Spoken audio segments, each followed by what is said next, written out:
7 décembre, 2 Corinthiens, chapitre 1er, chapitre 2, chapitre 3, chapitre 4. Paul, apôtre de Jésus-Christ par la volonté de Dieu, et le frère Timothée à l'église de Dieu qui est à Corinthe, et à tous les saints qui sont dans toute l'Achaïe. Que la grâce et la paix vous soient données de la part de Dieu, notre Père et du Seigneur Jésus-Christ.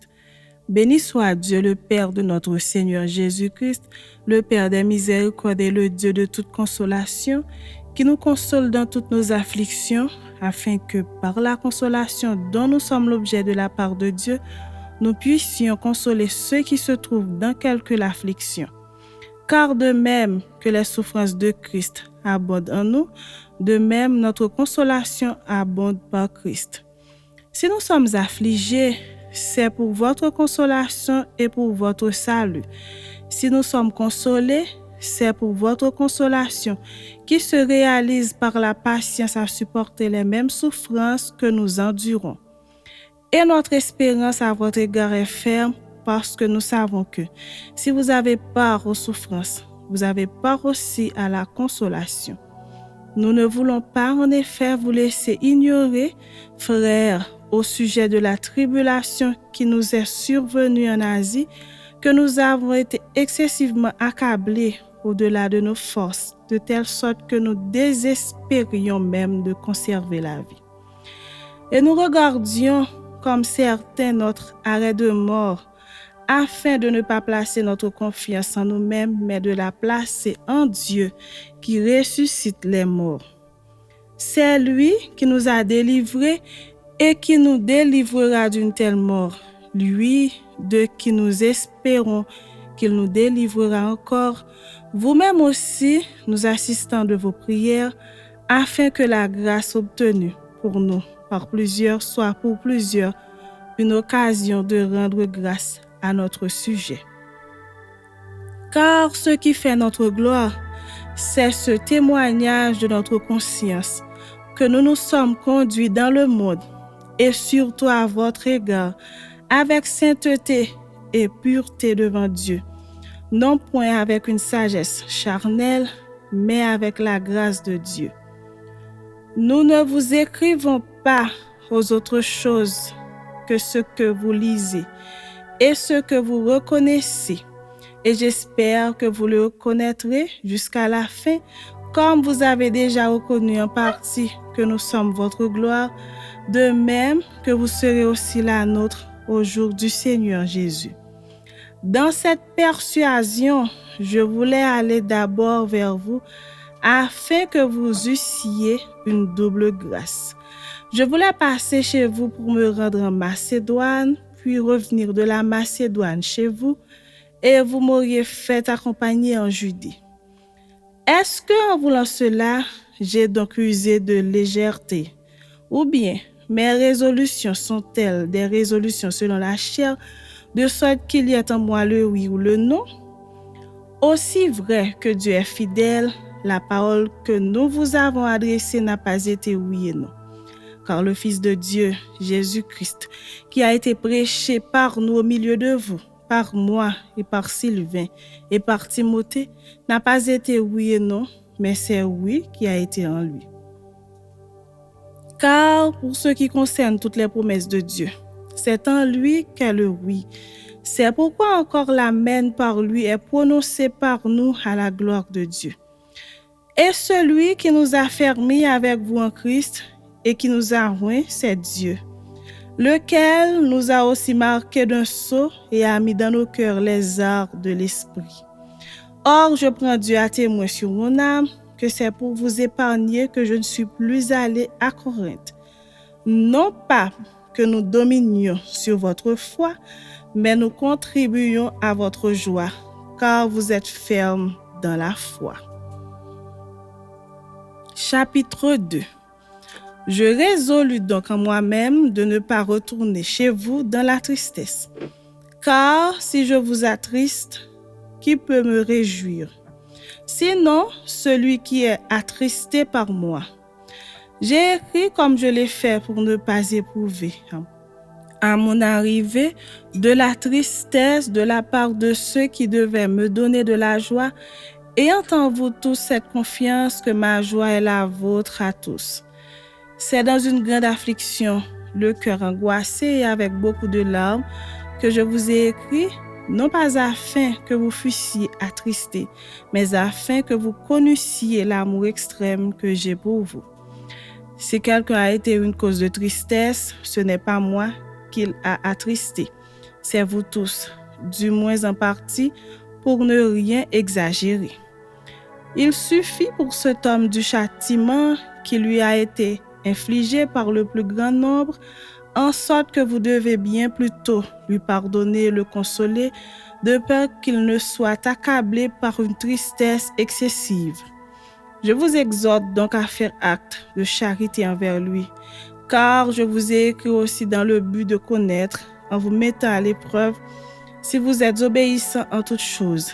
Or, à qui vous pardonnez, je pardonne aussi. Et ce que j'ai pardonné, si j'ai pardonné quelque chose, c'est à cause de vous en présence de Christ, afin de ne pas laisser à Satan l'avantage sur nous, car nous n'ignorons pas ses desseins. Au reste, lorsque je fus arrivé à Troas pour l'évangile de Christ, quoique le Seigneur m'y eût ouvert une porte, je n'eus point de repos d'esprit parce que je ne trouvais pas Tite, mon frère. C'est pourquoi, ayant pris congé d'eux, je partis pour la Macédoine. Grâce soit rendue à Dieu qui nous fait toujours triompher en Christ et qui répand par nous en tout lieu l'odeur de sa connaissance. Nous sommes en effet pour Dieu la bonne odeur de Christ parmi ceux qui sont sauvés et parmi ceux qui périssent. Aux uns, une odeur de mort donnant la mort, aux autres, une odeur de vie donnant la vie. Et qui est suffisant pour ces choses?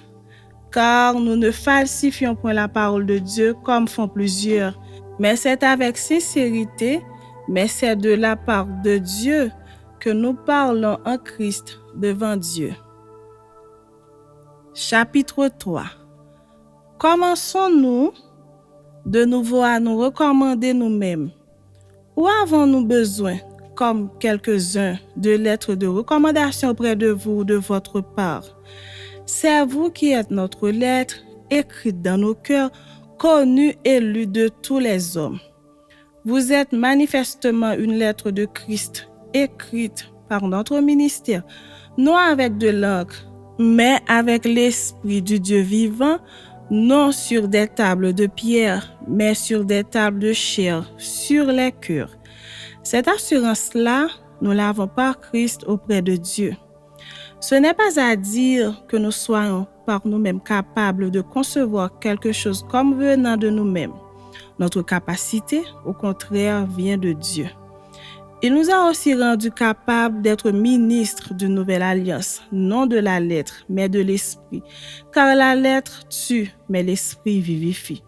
Or, si le ministère de la mort, gravé avec des lettres sur des pierres, a été glorieux, au point que les fils d'Israël ne pouvaient fixer les regards sur le visage de Moïse à cause de la gloire de son visage, bien que cette gloire fût passagère, combien le ministère de l'Esprit ne sera-t-il pas plus glorieux? Si le ministère de la condamnation a été glorieux, le ministère de la justice est de beaucoup supérieur en gloire.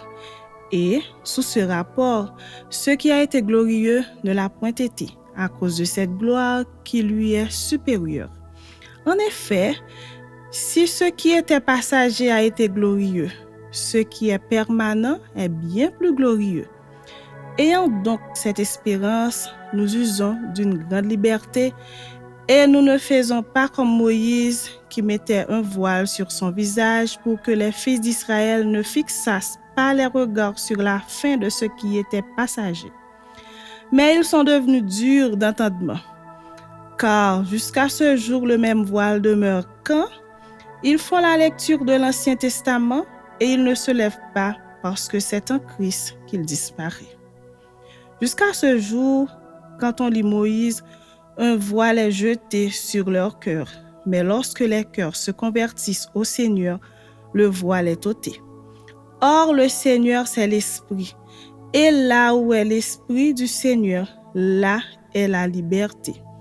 Nous tous qui, le visage découvert, contemplons comme dans un miroir la gloire du Seigneur. Nous sommes transformés en la même image de gloire en gloire, comme par le Seigneur, l'Esprit. Chapitre 4. C'est pourquoi, ayant ce ministère selon la miséricorde qui nous a été faite, nous ne perdons pas courage. Nous rejetons les choses honteuses qui se font en secret. Nous n'avons point une conduite astucieuse et nous n'altérons point la parole de Dieu. Mais en publiant la vérité, nous nous recommandons à toute conscience d'homme devant Dieu.